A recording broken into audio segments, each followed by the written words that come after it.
Je suis comme dans ce manga là, avec les deux étudiants qui arrivent pas à dormir. Comment il s'appelle déjà? Insomniac.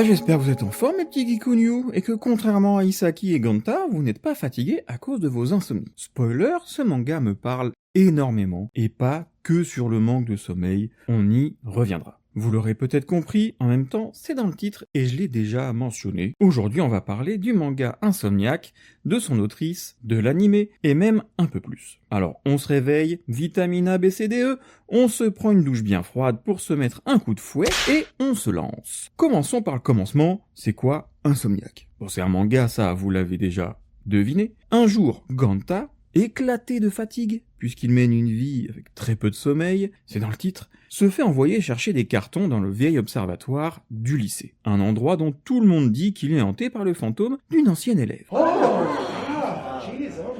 Une fois dedans, il s'y cache pour y faire une sieste. Piquer un petit roupillon. Faire un bon gros dodo. Bon, à cause de son état, il peut sembler au premier abord qu'il est peu communicatif, Pépère Ganta, voire même un peu fermé. Et là, oh bah dis donc, Isaki, une étudiante bien plus enjouée que lui, est déjà allongée dans un coin de la salle pour se reposer aussi. À partir de là, une amitié va naître entre eux, déjà parce qu'ils partagent la même condition, et que celle-ci semble s'atténuer quand ils ressentent la chaleur de chacun ou entendent le cœur de l'autre battre.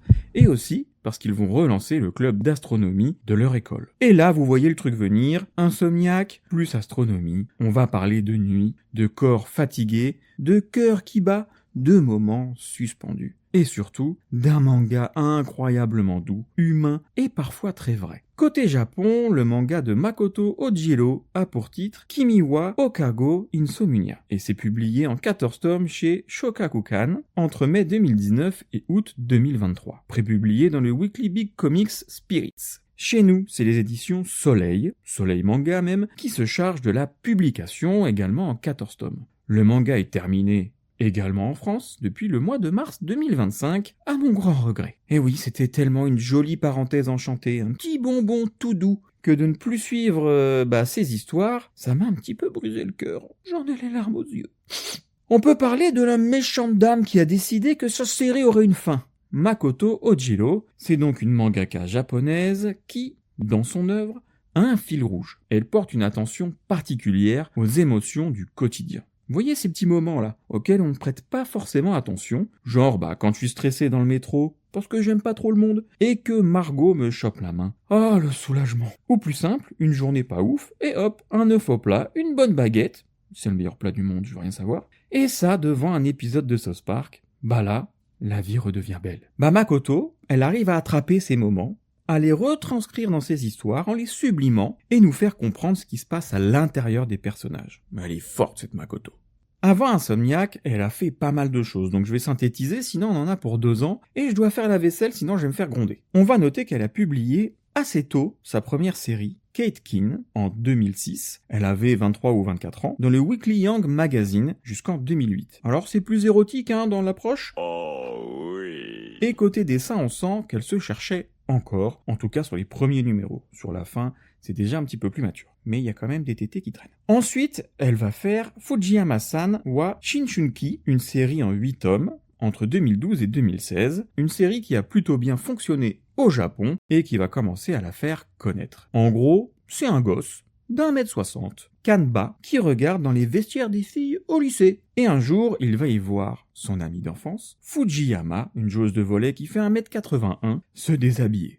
Il saigne du nez, le petit père. Oh bah oui. Il n'arrive plus à s'enlever l'image de la tête. J'ai eu l'occasion de regarder, c'est mignonnet, mais c'est un petit peu bas de plafond. Kanba est hélas plus obsédé par les roploplos de Fujiyama que par sa personne et c'est vite gênant. Mais le ton est déjà là, et quelques détails très mignons viennent nous dessiner un joli sourire sur nos visages. C'est jamais sorti chez nous, mais si vous fouillez bien, vous trouverez pareil pour Kate Kin. De 2006 à 2018, une nouvelle série, en 9 tomes, La fille du temple au chat, Et cette fois, vous pouvez le lire en VF, c'est aussi chez Soleil. On notera que les dessins sont plus nets, les décors plus aboutis et que Makoto a trouvé un vrai style reconnaissable dans sa façon de représenter les personnages. Ici, on suit un jeune homme du nom de Gen, qui en a ras la casquette de ses parents. Ouh lolo, le jeune rebelle. Il va alors repartir à la campagne, là où il vivait quand il était petit, dans un temple, et va retrouver sa grand-mère, mais surtout sa cousine éloignée, qui, je l'espère, est vraiment très éloignée. Elle s'appelle Shion, et elle vit également dans ce temple, et je dirais même qu'elle s'en occupe. Ils étaient assez proches quand ils étaient mômes, alors, la grande question, seront-ils toujours aussi complices en ayant grandi ?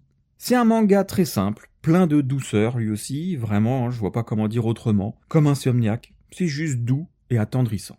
Et en 2019, elle va donc commencer Insomniac. Elle explique dans une interview comment elle a eu l'idée, l'origine du thème du manga. Déjà, son éditeur est lui-même insomniaque. Et elle aussi, quand elle était plus jeune, et elle voyait ça comme un moment pour elle, où elle pouvait dessiner, penser et laisser le temps faire son chemin. Puis, l'endroit où se déroule le manga, qui est effectivement important, c'est Nanao, une ville côtière, à environ 400 km de Tokyo, de l'autre côté de l'île. Elle y a trouvé de quoi faire son récit puisque tout était proche. Pour les lycéens, c'était donc le cadre parfait. On est sur une ville côtière, donc il y a la mer, il y a la nature, il y a une ville, il y a des ponts, il y a des festivals, bref, il s'y passe des choses. Elle avait en tête de se faire rencontrer 2 élèves dans une base secrète, et elle est tombée sur un lycée, à Nanao justement, qui avait bien un observatoire, et là, pouf, tilt, wow, le déclic. C'était tout bon dans sa petite tête. Du coup, Insomniac, c'est pas seulement un manga un peu mignon sur le manque de sommeil, c'est aussi un récit construit autour de l'espace, de la nuit, et de ce que ça change quand 2 personnes partagent un secret et un rythme différent du reste du monde. Insomniac au Japon, c'est fini depuis août 2023. Et depuis, notre amie Makoto ne s'est pas arrêtée. Elle est revenue avec une nouvelle série, lancée en septembre 2024, Shisutare Jisuta. Mais cette fois, elle est au dessin. Ce n'est donc pas son scénario, mais celui de Mari Okada, qui est scénariste, vous l'aurez compris, mais aussi réalisatrice, et on lui doit le très cool Maboroshi, un animé sorti mondialement en janvier 2024, et si vous avez Netflix, c'est peut-être déjà passé devant vos petits yeux de geekouniou. En parlant d'animé, ça tombe bien, parce que comme souvent avec les mangas, pas toujours, mais souvent quand même, eh bien Insomniac a eu le droit à son adaptation. C'est une série animée produite par Liden Films, réalisée par Yuki Ikeda, et pour l'instant, il n'y a qu'une saison avec 13 épisodes, diffusés au Japon entre le 11 avril 2023 et le 4 juillet 2023. Je n'ai pas vu d'annonce officielle pour une saison 2 pour le moment, ce qui veut pas dire jamais, mais simplement que y a rien d'annoncé à l'instant où j'enregistre. Pourtant, je vois plutôt de bonnes critiques, surtout du public. Et au passage, petit Patrick Botime.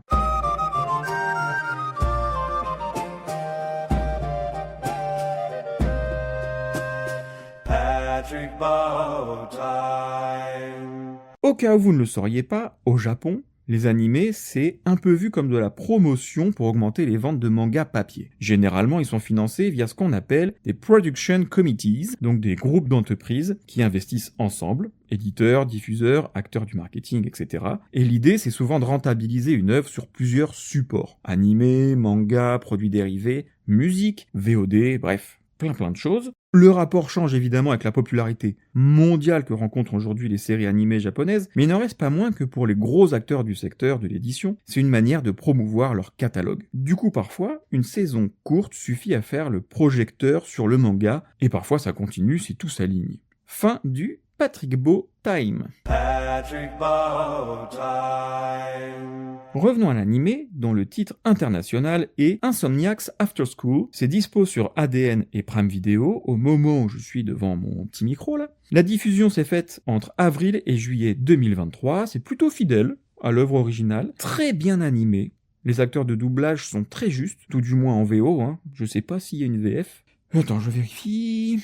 Eh ben non, il n'y a pas de VF sur Prime en tout cas, donc on reste sur du VOSTFR. Les personnages sont exactement comme on les imagine dans le manga. Les micro-expressions, les timings, comiques ou pudiques, les moments de respiration, ça sonne juste en fait. C'est franchement très beau. Et truc très cool, la musique et le sound design collent hyper bien aux émotions et aux petits moments suspendus, et ça franchement ça ajoute un vrai supplément au ressenti du manga. Et si la musique vous plaît, sachez que, sur Spotify en tout cas, l'album de l'OST y est dispo. La nuit, hyper importante dans Insomniac, dans l'animé, ces passages sont tout simplement sublimés par une palette de couleurs et une ambiance vraiment très agréable. C'est rare qu'un animé rende aussi bien hommage à l'œuvre dont il est tiré. On vit la nuit, elle paraît douce, parfois, avec des silences, elle semble plus sombre et mystérieuse de temps en temps. Je vais te dire un truc mi-poète, mi-ringard. L'animé peut faire entendre la nuit. Quel poète, vous me surprenez. Je dois dire une dernière chose. Je l'ai remarqué en écrivant l'épisode, et ça m'a fait tilter. Pour être sur le projet de l'animé, il y avait une condition. Je vais vous citer les noms du chara designer, de la personne en charge de la musique, et donc de la réal, dans l'ordre. Yuki Fukuda, Yuki Hayashi, Yuki Ikeda. Un complot des Yuki, je pense. J'ai mis le doigt sur quelque chose. Qu'est-ce qu'elle nous prépare, les petites Yuki? Il existe également une adaptation en live action. C'est un film produit par United Productions, réalisé par Shihiro Ikeda et distribué par Pony Canyon. Il est sorti au Japon le 23 juin 2023, donc en plein milieu de la diffusion de l'animé. C'est littéralement mathématique. Et je vais aller assez vite parce que, à mes yeux, ce n'est pas indispensable.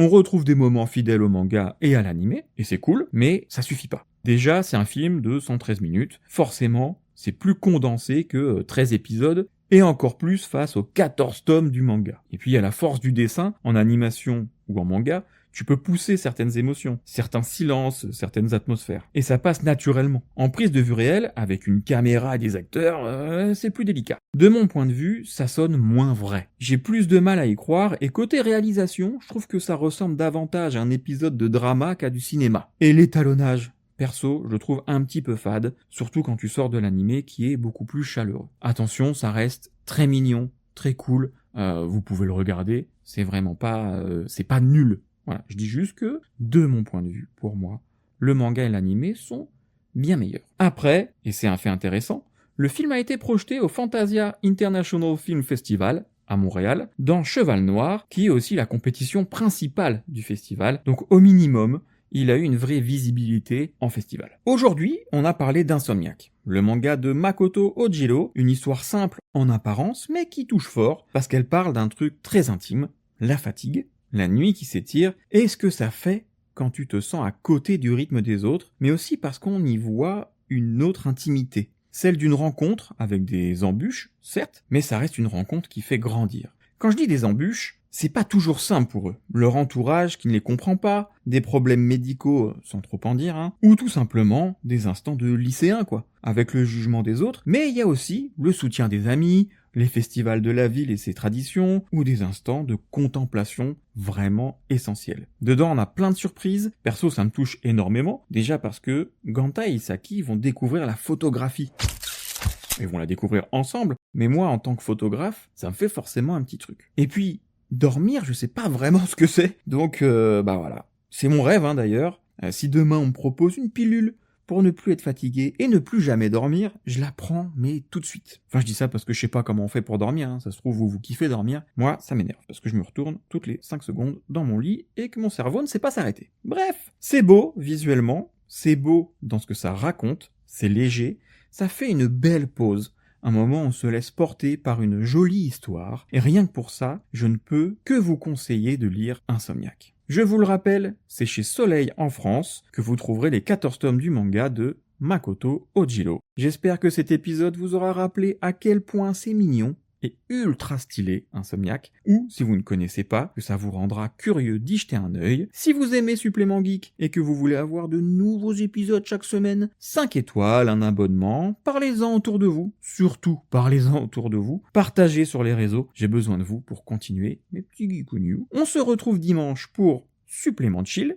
Et je peux déjà vous dire qu'il y a du très lourd, et c'est rien comparé à l'épisode de mercredi prochain, où j'aurai la joie de recevoir un auteur-dessinateur dont j'ai déjà pas mal parlé dans le podcast, mais chut, je n'en dis pas plus. Petit salaud!